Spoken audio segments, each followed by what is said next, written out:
अखिलेश यादव की पत्नी डिंपल के सामने अब दोहरी चुनौती। क्या सपा का किला भेद पाएगी बीजेपी?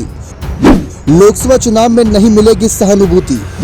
डिंपल यादव के सामने परिवार की विरासत को आगे बढ़ाने की चुनौती।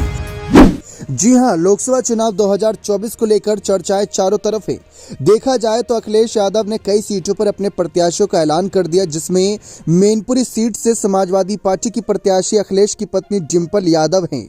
डिंपल के सामने दोहरी चुनौती है। सपा संस्थापक मुलायम सिंह यादव के निधन के बाद पहली बार इस सीट पर आम चुनाव हो रहा है। ऐसे में डिंपल यादव के सामने परिवार को विरासत के आगे ले जाने की चुनौती है, तो वहीं अब उनके साथ सहानुभूति की लहर भी हल्की हो चली है। सपा अध्यक्ष अखिलेश यादव ने एक बार फिर से मैनपुरी सीट से अपनी पत्नी डिंपल यादव को मैदान में उतारकर बड़ा सियासी दांव चला। डिंपल मौजूदा समय में भी यहां सांसद हैं। लंबे समय से सीट पर सपा का ही कब्जा रहा, लेकिन इस बार ये चुनाव इतना आसान होने वाला नहीं है। मुलायम सिंह यादव निधन के बाद 2022 में हुए उपचुनाव में डिंपल यादव ने यहां से चुनाव लड़ा था।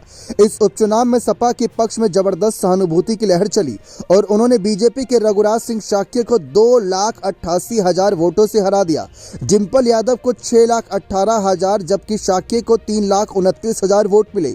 इस चुनाव में कांग्रेस और बसपा ने दूरी बनाए रखी थी और इस बार बसपा भी सीट पर अपना प्रत्याशी उतारेगी। डिंपल यादव की मुश्किलें ये हैं कि नेताजी के जाने के बाद पहली बार इस सीट पर आम चुनाव हो रहा है। उपचुनाव में उन्हें जो सहानुभूति मिली थी अब वो खत्म हो चुकी है। वहीं बीजेपी भी इस सीट पर सबसे मजबूत दावेदार उतारने पर मंथन कर रही है। यूपी में इस बार सपा और कांग्रेस के बीच गठबंधन है। उपचुनाव में बसपा ने भी अपना प्रत्याशी नहीं उतारा था, लेकिन मायावती ने यहां भी अपना प्रत्याशी उतारने का ऐलान किया है। ऐसे में इस बार लड़ाई सीधे ना होकर त्रिकोणीय हो जाएगी। बसपा के आने से सीधे सपा को ही नुकसान होगा। बता दें कि सीट पर 1989 से समाजवादी पार्टी का ही कब्जा रहा। मैनपुरी सीट से मुलायम सिंह यादव ने जिसे भी लड़ाया वो हमेशा चुनाव जीता है।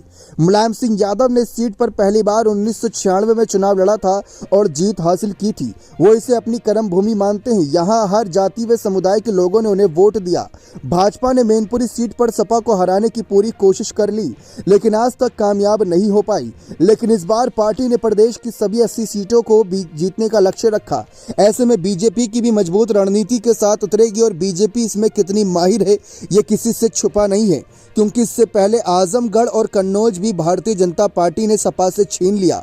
अब क्या मैनपुरी की बारी है? देखते हैं कि डिंपल यादव इस किले को बचा पाती हैं या नहीं। बने रहे चैनल के साथ। बहुत बहुत धन्यवाद।